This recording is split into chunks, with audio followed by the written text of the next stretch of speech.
Kegel was just a boy from Lusaka who didn't finish school. He never went to church. He didn't care about prayers or pastors. He only cared about one thing, finding a way out of poverty.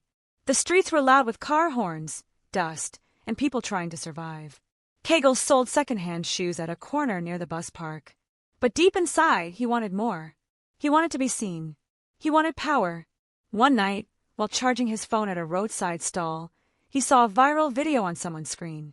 It was a preacher in shiny white clothes screaming into a microphone. The crowd was crying, clapping, falling down.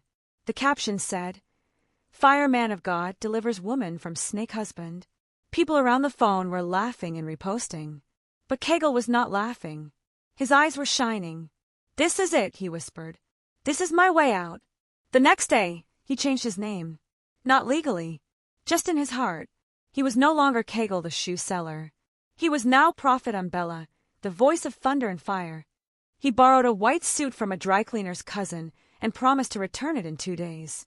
He got a plastic chair from a neighbor and stole a megaphone from the back of a bus.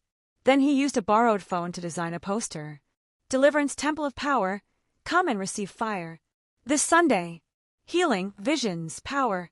The first service was under a flyover bridge. A woman with a baby on her back came and asked, "Where is the church?" Kegel waved at the dust, smiled wide, and said, "Where 2 or 3 are gathered, the Spirit is there." He shouted. He danced. He rolled on the floor. He shouted again. The baby started crying. But the woman clapped. "She has been delivered," he screamed, pointing at the baby. This child was under attack. The woman blinked. "She just wants food." "No, it is a hunger spirit," he said. "But now, freedom." He didn't know what he was doing. But he did it with fire. He didn't pray. He performed. He cried fake tears. He shouted strange names. He sprayed water from a bottle and called it anointed rain from heaven. People laughed at first, but some began to wonder. Maybe, just maybe he was real. He printed more posters. He paid someone to act possessed and fall to the ground screaming. He shouted, "Leave her now. I said come out, spiritual snake." The crowd screamed when the woman rolled on the floor. A man in the back filmed everything. That night, the video went viral on TikTok. Within days, people started coming. Women, men, even youths from the university. The city was hungry for hope, and Kegel gave them performance wrapped in faith. He added style, bought a second-hand keyboard, hired a jobless guy to play background worship sounds, bought cooking oil, and poured it into small plastic bottles. Then he printed stickers. Holy oil of escape, 5,000 Nigerian nairas only. He sold over 200 bottles in 1 week. Soon, he stopped preaching under the bridge. He rented a shop in a busy area and turned it into a church. It had plastic chairs, loudspeakers, and a banner with his face on it. He wore new white suits and dark sunglasses. He told the crowd, "God speaks to me in whispers." Then came the tiered prayers. Basic prayer, 2,000 Nigerian nairas. Family healing, 5,000 Nigerian nairas. Destiny breakthrough, with holy slap, 10,000 Nigerian nairas. VIP deliverance with Prophet Umbella's handkerchief, 25,000 Nigerian nairas. People paid. They wanted miracles. They wanted escape. One woman, Sister Grace, gave him her last salary just to remove the spirit of delay from her womb. Kegel didn't feel bad. He told himself, "They want lies. I give it to them well." One day, a rich woman in a fancy car came. Her name was Sister Lulu. She wore gold earrings and long nails. "Man of God," she said, "I've been dreaming of snakes." He smiled. "God showed me. The snake is your mother-in-law." She gasped. "How did you know?" He didn't. He guessed. But she believed. She cried. She paid 1 million Nigerian nairas for special 7-day prayers. Kegel promised to fast for her. He didn't. He just switched off his phone, ate fried rice, and slept. By the end of that month, Kegel was no longer walking. He rode in taxis. He drank malt daily. He even hired a prayer team of 2 guys who only shouted fire after every line he said. "Your womb is blocked. Fire. Your helper is sleeping. Fire. Your husband has a secret wife in the spirit realm. Fire." It worked like magic. He had followers. He had money. He had power. But with every fake prophecy, his heart got darker. He used women for pleasure and told them, "This is spiritual cleansing."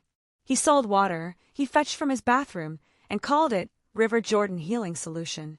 He even told one man that his daughter was possessed and needed 7 nights of spiritual observation in his church. He was playing a dangerous game. But he didn't care. Until the mistake. One Sunday, his assistant mixed up the schedule. 2 women, both told they were the chosen bride of Prophet Mbella, arrived at the same time. They sat beside each other and smiled politely. Then one said, "Are you here for the 7 nights too?" The other replied, "Yes. I already finished mine last month." "What? I thought he said I was the only one." The room went quiet, then loud. They screamed, pulled wigs, broke chairs. Someone recorded everything and posted it. The video didn't go viral like the others. This one was shameful. The crowd started asking questions. And as Kegel, Prophet Mbella, stood trying to calm the storm, a small woman walked in. She wore a wrapper and used a cane. "My name is Mama Tombai," she said, as the room fell silent. Kegel smiled and tried to recover.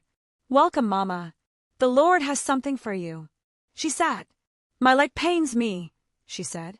"I need healing." Kegel laid hands. He shouted. He pushed her forehead, but Mama Tombai didn't fall. She didn't even blink. She stared into his eyes, then whispered, "I see what you are."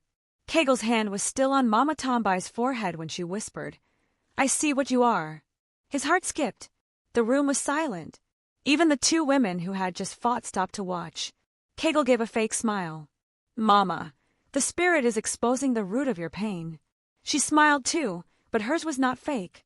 "I'm not here for healing," she said. "I'm here to give you a message." Kegel stepped back. "From who?" "From the real God. Not the one you made up with loudspeakers." The air felt heavy. Kegel laughed nervously and waved at the crowd. "Hallelujah!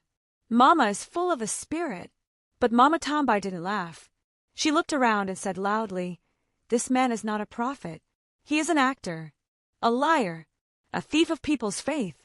Gasps filled the room. Kegel tried to shout over her. "This is a spirit of confusion speaking." She stood up slowly. Her leg no longer shook. She didn't need the cane. That's when Kegel knew something was wrong. She pointed at him and said, "You have 7 days. Tell the truth, or the truth will speak without you." Then she walked out. No limping. No cane. Nothing. The room stayed quiet even after she left. People looked at each other. Some left. Some stayed.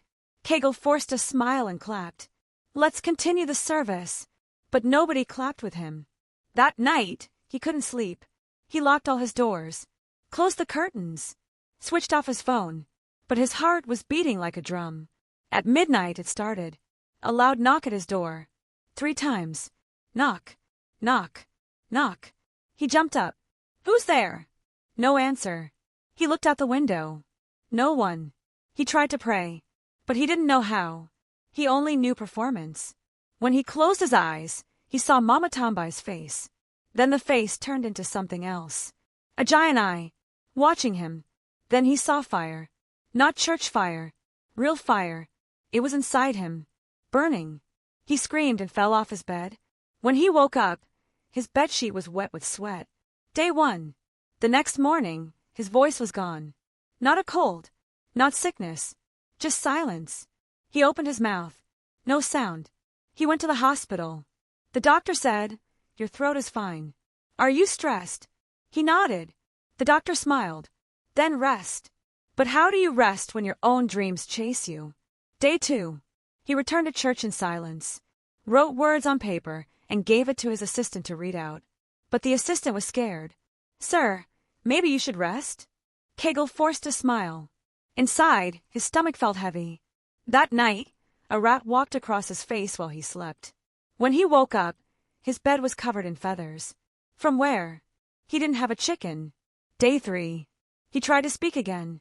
Still silence. Now his followers were whispering. "Why is the prophet quiet? Why is he sweating all the time? Where is Sister Lulu? Why hasn't she come back?" Day 4. He started hearing voices. Not outside. Inside. "Kegel! Kegel! You built lies, you built lies." He tried to drown the voices with music. He told his keyboardist to play loud worship, but the keys made no sound. Even the instruments were afraid. That night, he saw Mama Tombai in a dream. She sat in a chair made of light. "Kneel," she said. He refused. She smiled. Then the chair grew taller, and her voice became thunder. "Kneel." He knelt.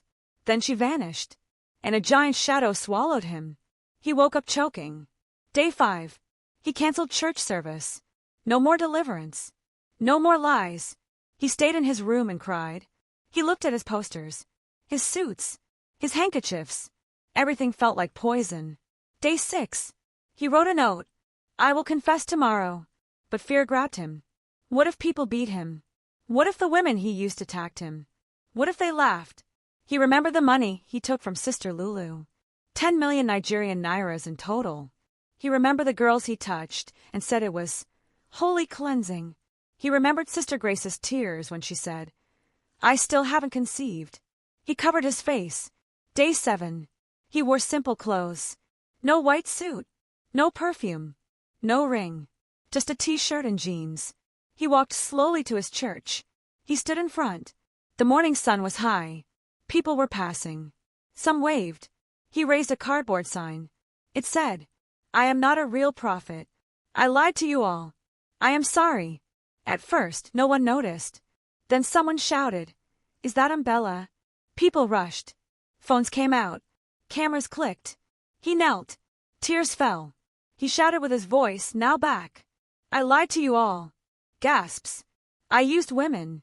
I sold fake oil." Shouts. "I took money from Sister Lulu. I faked visions. I am a liar." People screamed. One woman fainted. Another man punched the air and shouted, "I gave you my rent money." Then a calm voice said, "You destroyed lives." He turned. It was Sister Grace. Her eyes were red. Her hands were shaking. She came close and slapped him. Once. Twice. "You lied to God. You lied to us. I waited for a child for 7 years, and you gave me soap to bathe with." "I'm sorry," he whispered. Then he cried. Not fake tears. Real ones. People filmed. They streamed. They shouted. But Kegel, no longer Umbella, sat on the ground. Shaking. Crying. Praying. For the first time ever. It was real. The sun was hot above Kegel's head, but he didn't feel it. He was on the ground, hands over his face, heart breaking open like a cracked bottle of oil. The cardboard sign lay beside him, dirty from dust and tears. "I am not a real prophet. I lied to you all." People shouted. Some cried. Some laughed and called him mad. But Kegel didn't care anymore. He had reached the end of pretending. No more fire shouts. No more fake demons. No more expensive anointing oil from his bathroom tap. He just wanted peace. But peace wouldn't come easy. Not after everything he had done. The police came. Not to arrest him, but to control the angry crowd. Someone had thrown a stone. Someone else had tried to slap him again. Sister Grace stood between him and a furious mother who said her daughter left school to become his church assistant. "Let him confess finish," Sister Grace said calmly. "Let the devil spit it all out." And he did. Right there, in front of the building that once carried the loud name Deliverance Temple of Power, he told it all. How he started from a viral video. How he acted like he was filled with God. How he paid people to fake miracles. How he used women's pain for his own gain. How he took 10 million naira from Sister Lulu in special offerings. How he laid hands on innocent girls and called it cleansing. How he lied about dreams, visions, and spiritual husbands. Everything. Some people listened. Others couldn't bear to. One man shouted, "Why are you saying this now? You should go to prison." Another woman cried, "I believed in you. I defended you." Kegel knelt again and shouted, "I don't want your forgiveness. I want God's mercy." And that was when something changed. Not in the sky, not in the crowd, in him. Something deep and quiet, like cold water on hot coal. The rage around him slowly died. People walked away, confused, angry, speechless. The church was empty that night.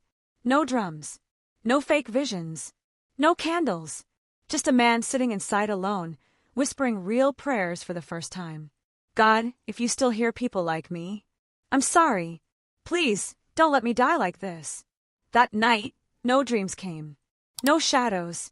No voices. Just silence. And it was beautiful. A year passed. The building that once held the Deliverance Temple of Power was now a small carpentry shop. The white banner was gone. No posters. No sound system. Only wood, nails, hammer, and one man, wearing a plain brown shirt covered in sawdust. Kegel. Not Prophet Umbella. Just Kegel. He made chairs, tables, small stools for children. People came and went. Sometimes they'd ask, "Aren't you that fake prophet?" He would smile and say, "Yes, that was me." Some left without buying. Some stayed and listened. He never hid his story. "Back then I used my mouth to build lies," he'd say. "But now I use my hands to build something real." People started to call him Brother Kegel the Carpenter. Not because he preached, but because he changed. One day, Sister Grace came by. She held a small boy, her son. "You prayed real that day," she said. "Maybe that's what opened heaven." Kegel looked at the boy and smiled. "You named him." She nodded. "His name is Truth." He wiped his hands and held the boy for a second. "He feels heavy." "Real things are," she said. Another day, a stranger came with a cane. It was Mama Tombai. Her eyes were still sharp. "You made it," she said simply. "I'm trying," he replied. She nodded. Truth will always chase lies. But when lies fall, truth becomes rest. He offered her a wooden stool for free. She didn't sit, just smiled, and walked away. Kegel stared after her for a long time. Once, a TV reporter visited and asked for an interview. "People want to know how you changed," she said. Kegel shook his head. "I don't want a second fame," he said. "The first almost destroyed me." "But people need hope," she said. "They need to know bad people can change." He looked at the reporter and said softly, "Then tell them this. For every lie you build, a truth is watching. And truth always wins." That was all he said. No microphone. No stage. Just a carpenter hammering away in a small workshop in a dusty part of Lusaka City. No white suit. No special oil. No fake fire. Just peace. And wood. And a heart finally learning how to heal. If you have not subscribed to my channel, you might not hear my voice again, but if you are, then you are growing every day. Check my page for more interesting stories. Thanks for watching.